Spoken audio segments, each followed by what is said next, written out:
नमस्कार दोस्तों, शिवा सूत्रास की श्रृंखला में आपका स्वागत है।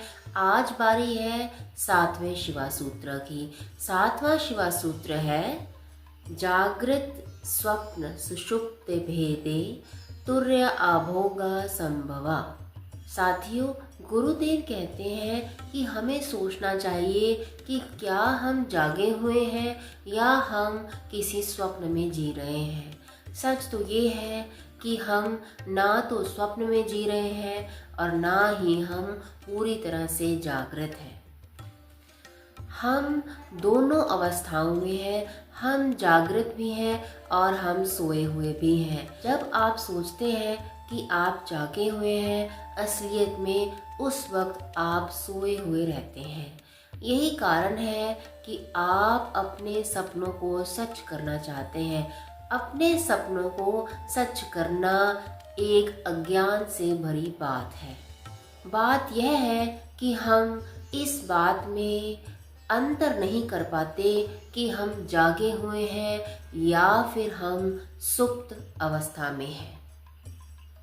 इस बात को समझने के लिए साथियों, अगर आपने ध्यान दिया हो कि अगर कोई छोटा बच्चा स्वप्न में देखता हो कि उसके पीछे कोई जानवर पड़ा है जो उसे तंग कर रहा हो, परेशान कर रहा हो, ऐसे स्वप्न को देखने के बाद जब बच्चा उठ भी जाएगा तब भी वह रोना धोना चालू ही रखेगा, तब भी वह रोना धोना ही करता रहेगा, क्योंकि वह अभी तक अपनी स्वप्न की अवस्था में ही है। वह सोचेगा कि अभी भी कोई जानवर उसके पीछे पड़ा हुआ है, उसको तंग कर रहा है। साथियों, एक स्वप्न को असलियत समझ लेना ही मूर्खता है, अज्ञान का चिन्ह है। वहीं वह व्यक्ति जो ज्ञान प्राप्त कर चुका है, उसको इस बात का आभास है कि यह दुनिया केवल एक स्वप्न है। साथियों, हम लोग इस बात में भेद नहीं कर पाते कि हम जागे हैं या हम सोए हैं। स्वप्न भी दो तरह के हो सकते हैं। एक स्वप्न जो हम नींद में देखते हैं और एक स्वप्न जो हम खुली आंखों से इस संसार को जागृत अवस्था में देखते हैं। इसी बात को और ध्यान से समझने के लिए अगर आप रात में तब उठे हों जब आपके घर चोर आ गए हों और आपका सारा सामान ले गए हों, ऐसी अवस्था में जब आप उठेंगे आपके दिल की धड़कन तेज होगी। यही वक्त होगा जब आपको प्रतीत होगा कि आपके पास भी दिल है, उसमें धड़कन है। अगर आप इस अवस्था से कि जब चोर आपके घर का सामान लेके जा रहा हो, इससे ना गुजरे हो, आप अपने दिल के प्रति संजीदा भी जिंदगी में नहीं होते। इसी बात को ध्यान से गहन पूर्वकता समझाता हुआ आज का विषय है हमारा सातवां सूत्र, जागृत स्वप्न सुषुप्त भेदे तुर्या अभोगा संभवा। यह सूत्र हमें तीन तरह की चेतनाओं के स्तरों के बारे में बताता है। जागृत अर्थात वह चेतना जब हम जागे हुए रहते हैं, स्वप्न जब हम एक स्वप्न देख रहे होते हैं, सुषुप्त हमारी गहरी नींद की अवस्था रहती है। जब हम इन तीनों तरह की चेतनाओं के बीच का अंतर जान लेंगे, तब हम एक ऐसी चेतना के स्तर पर पहुंचेंगे जिसको हम चौथी या पांचवी चेतना का स्तर कह सकते हैं। यह सूत्र हमें चौथी और पांचवी तरह की चेतना से अवगत कराता है। चौथी तरह की चेतना है तुर्य अवस्था और पांचवी तरह की चेतना है अभोग अवस्था। जागृत स्वप्न सुषुप्त भेदे तुर्य अभोगा संभवा। अर्थात सूत्र बताता है कि अगर हम अपनी तीनों स्तरों की चेतनाओं में भेद, अंतर, स्पष्टीकरण जान लेंगे, तब हम आगे की दो चेतनाओं की तरफ अग्रसर होंगे। अपनी रोजमर्रा की जिंदगी में जागृत, स्वप्न और गहरी नींद की अवस्था में हम अंतर नहीं कर पाते। कुछ हैं जो अद्वैत में विश्वास करते हैं और कुछ द्वैत में विश्वास करते हैं। अद्वैत का अर्थात है कि जो केवल एक वस्तु में विश्वास करते हैं, वह मानते हैं कि केवल और केवल प्रभु ही है, उसके सामने कोई दूसरा नहीं है।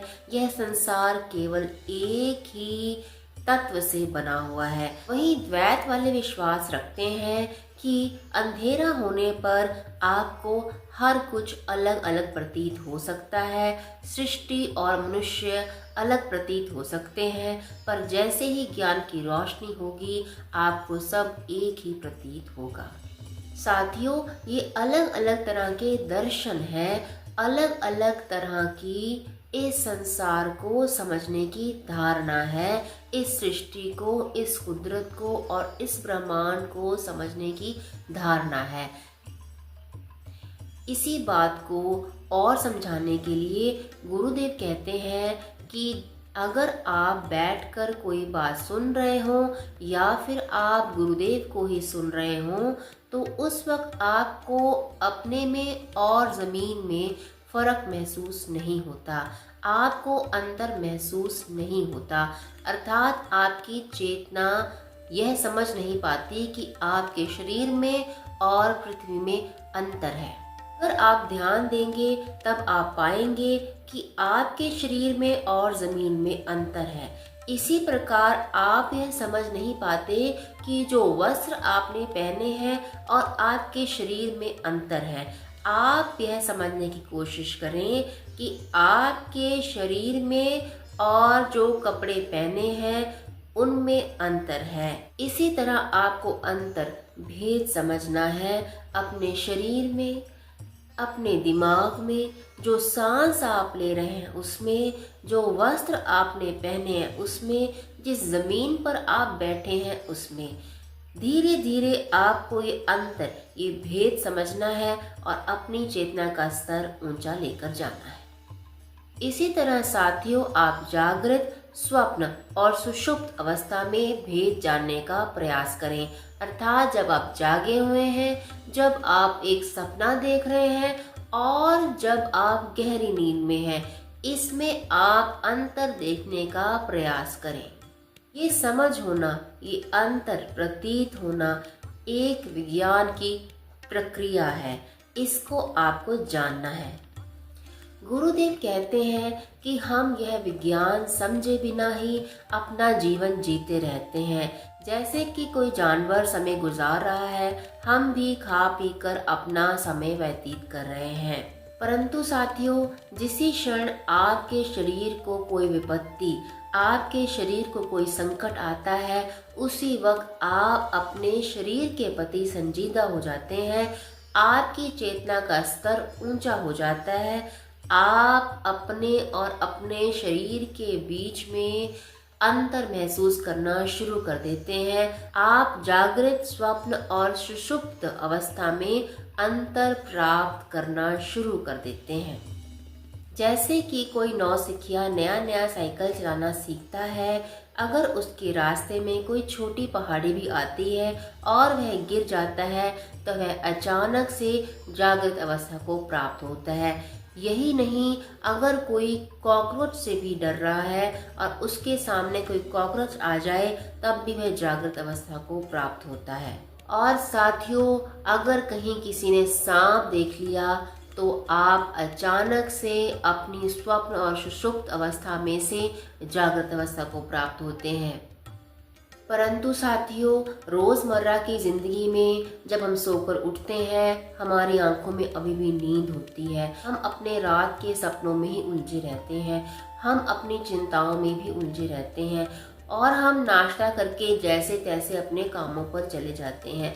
अगर किसी ने भारी नाश्ता किया हो, खास करके अगर जो बच्चे स्कूलों कॉलेज में पढ़ने जाते हैं, वह अगर अपनी क्लासों में जाएंगे तो वह एक सुषुप्त मन के साथ ही जाएंगे, और अगर उनकी इतिहास की क्लास हुई तो वह और भी क्लास में सोया हुआ महसूस करेंगे, उनमें जागृत अवस्था की कमी होगी।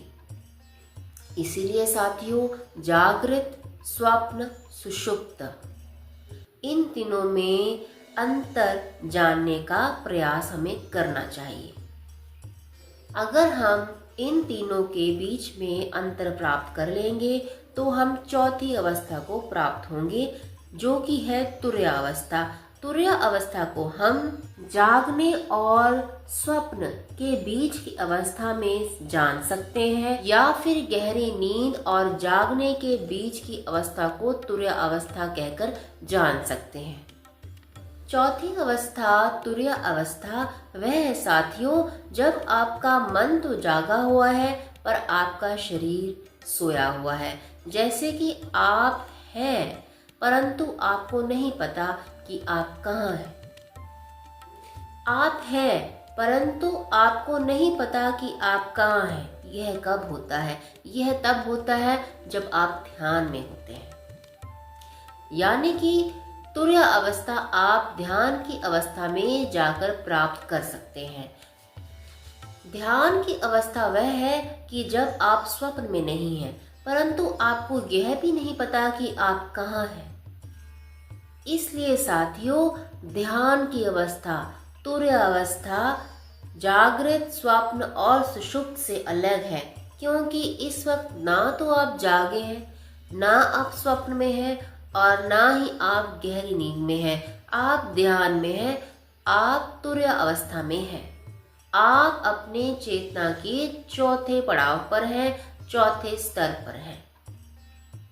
ऐसी अवस्था में आप शिवा को प्राप्त कर सकते हैं। शिवा आपको कैलाश में नहीं, समाधि की अवस्था में प्राप्त होते हैं, जब आप ना तो जागे हैं, ना स्वप्न में हैं, ना गहरी नींद में हैं। ध्यान में शिवा का स्थान है, वह कैलाश में नहीं। ध्यान में जाकर आपका मन व्यर्थ की चिंताओं से परे है, वह चैतन्य आत्मा स्वरूप है। आपका मन चैतन्य आत्मा स्वरूप है। जैसा कि हमने अपने पिछले सूत्र में जाना कि एक बच्चे में चेतना का स्तर अधिक रहता है, वह ज़्यादा चैतन्य आत्मा है। जैसे जैसे वो जीवन की परिस्थितियों में जाएगा, उसको ज़्यादा से ज़्यादा ज्ञानम बंधम होगा। वह अपने चेतना के स्तरों से, अपने ऊंचे चेतना के स्तरों से दूर होता जाएगा। आत्मा या जो हम हैं वह चेतना है और कुछ नहीं। एक शिशु में चेतना का स्तर बहुत अधिक रहता है। ध्यान के द्वारा हमें यही प्रयत्न करना है कि हमारे मन पर जो अलग अलग तरह के व्यर्थ की चिंताओं के चिन्ह पड़े हैं, उनको हम साफ कर पाएं, अपनी चेतना को शुद्ध कर पाएं और ऊंचे चेतना के स्तरों को प्राप्त कर पाएं। आपने अगर ध्यान दिया हो, एक छोटा बच्चा कम से कम 400 बार मुस्कुराता है, परंतु जैसे जैसे वह शिशु पढ़ लिख कर एक अध्यापक या एक बड़ा प्रोफेसर बन जाएगा, उसका हंसना बहुत ही कम हो जाएगा, शून्य भी हो सकता है। अर्थात उसकी चेतना का स्तर बहुत ही मलिन हो चुका है, उसको शुद्ध करने की ज़रूरत है। चैतन्य आत्मा तक पहुंचने की हमें ज़रूरत है, जो कि हम चौथे स्तर में जाकर प्राप्त कर सकते हैं, जिसे कि हम तुर्य अवस्था कहते हैं। अर्थात साथियों, जैसे कि एक शिशु है, उसमें चेतना है, उसमें जीवन है, परंतु जैसे जैसे वह बड़ा होगा, चेतना का स्तर कम होगा, जीवन में उल्लास कम होगा। अर्थात हम जागृत अवस्था में नहीं रहेंगे, हम चेतना में नहीं रहेंगे। साथियों, चेतना का चिन्ह ही है साहस और आनंद और जीवन में कुछ करने की क्षमता, कुछ ना कुछ करते रहने की जीवन में चाहे वह अपने दोस्तों के साथ की हुई शरारतें ही हैं। बच्चों में शरारतें करना भी जीवन का चिन्ह है। बच्चों में शरारतें करना उनकी बढ़ी हुई चेतना को दिखाता है। जहाँ चेतना है वहाँ आलस्य नहीं है। साथियों, तुर्य अवस्था के बाद की भी अवस्था है अब होगा। यह तुर्य अवस्था से भी ऊंची चेतना की अवस्था है। इसमें केवल आनंद है। जागृत स्वप्न सुषुप्त भेदे तुर्य अभोग संभवा। अर्थात जब हम अपनी चेतना का स्तर ऊंचा कर लेंगे, हम जागृत स्वप्न और सुषुप्त अवस्था के बीच का भेद प्राप्त करेंगे और ध्यान को प्राप्त करेंगे। तब हम तुर्या या अभोग जैसी ऊंची चेतना के स्तरों को प्राप्त कर पाते हैं। हम शिव को प्राप्त कर पाते हैं। साथियों, ये था 7वां शिवा सूत्र। मिलते हैं अगले शिवा सूत्र में। नमस्कार।